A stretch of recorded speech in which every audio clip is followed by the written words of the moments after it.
Means भी थोड़ा वाक़या सुनने का बड़ा मज़ा आता है कि तुम मदीने का कोई प्यारा ही वाक़या सुनाओगे, मैं दोबारा फिर आया वाक़या सुनवा। अच्छा, वाक़या सुनाना है स्पैशल, तेनों भी बड़े प्यारे लगन लग प्यारे, मोहब्बत हो गई। अल्लाह पाक मोहब्बत करेंगे तो अल्लाह पाक जल्द तो जल्द तेनों इंशाल्लाह ज़रूर बुलाएंगे, वो करीम ने करम करेंगे। अच्छा, मैं एक ना मैं तेनों वाक़या सुनाना, बड़े बड़े भोले बंदे, अच्छा अल्लाह जानदा बड़े बड़े भोले बंदे, मेरे रब नूं पता नहीं किहड़ा बंदा किन्ना को प्यारा लगदा है। एक ऐसा इतफाक होया, बाबा जी मदनी कोल खड़ा, एक बंदा उन्हां दे नाल एक मुलाजम है तो उनका दोस्त आ गया, ਉਹਦੇ ਨਾਲ ਗੱਪਸ਼ਪ ਲਾ ਰਿਹਾ ਸੀ, ਉਹ ਗੱਲਾਂ ਕਰ ਰਹੀ ਸੀ ਤੇ ਮੈਨੂੰ ਬੜਾ ਚੰਗਾ ਲੱਗ ਰਿਹਾ ਸੀ। ਮੁਲਤਾਨ ਤੋਂ ਆਇਆ ਸੀ।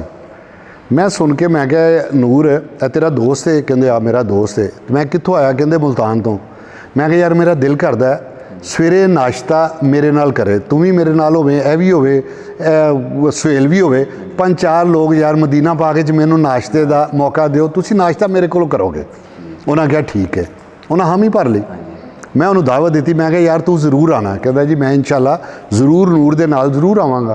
अलहमदुलिल्लाह बाबा जी के घर दावत सी, मैं अलहमदुलिल्लाह अपनी ताकत के मुताबिक, अपनी सोच के मुताबिक जो जो इतमाम कर सकता सी वो चीज़ां लियांदियां उन्होंने वास्ते कि नाश्ता है मदीना पाक विच, नाश्ता है, मेहमान आ रहे हैं।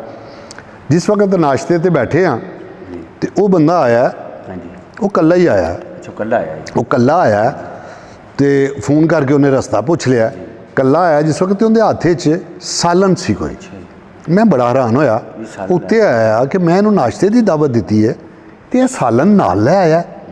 मैं बड़ा हैरान होया, मैं उन्होंने पूछ रहा, मैं कहा यार तू हथ की फड़िया? कहता जी मैं ना चने फड़े ने।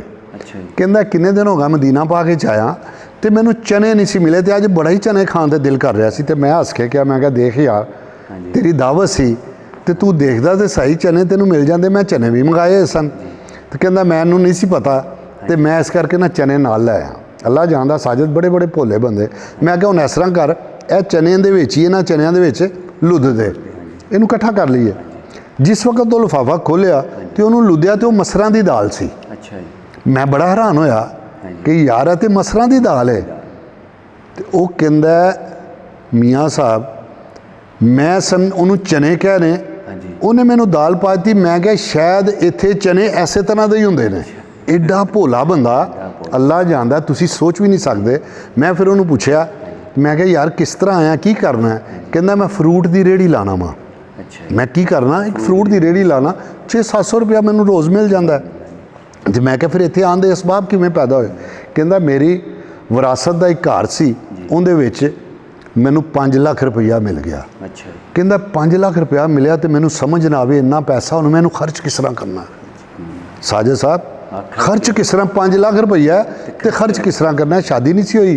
उनकी भैन कहती कि इस तरह कि तेरी ना असी शादी कर देने। कहना मैं सोचा ठीक है, मेरा उन्हें अकाउंट खुलवाया। मैं सोचा कि शादी हो जाएगी, पहले अल्लाह और अल्लाह के प्यारे हबीब का घर क्यों ना वेख के आवां। मैं क्या शादी किन्ने च होई? कहंदियां 5 लाख च। तो मैं क्या जी असी माड़ी कर लीए तो 3.5 लाख हो जाएगी? तो कहते माड़ी हो जाएगी 3.5 लाख। मैं क्या 1.5 लाख रुपया ला के मैं अल्लाह और अल्लाह के प्यारे हबीब का घर वेखावां। ऐ ना होवे बुढ़ी पता नहीं किवें दी मिलेगी, बाद च मैनू जान दवे, पैसे बचन ना बचन। देखो उस माड़े बंदे की मुहब्बत। कहता मैं वो 1.5 लाख रुपया लिया बचाया, अल्लाह पाक ने मैनू अपने और अपने प्यारे हबीब के घर दे विच 28 दिन वास्ते बुला लिया। तो देखो ना मुहब्बत, रेहड़ी लाने वाला अल्लाह पाक ने किड्डा करम किया। तो उनकी सोच वे कि शादी तो पहले उन्हें कहा नहीं कितने ऐ ना हो कि बीवी कहे नहीं तू इन्ने पैसे खर्च करने, तो बेहतर मैं पहले ही जरा कि नहीं घर देख ला। तो मैंने बड़ा चंगा लगा माशाल्लाह, तो किड्डा प्यारा माशाल्लाह हो गया। लो जी फिर अल्लाह हाफिज़, लो जी खुदा हाफिज़।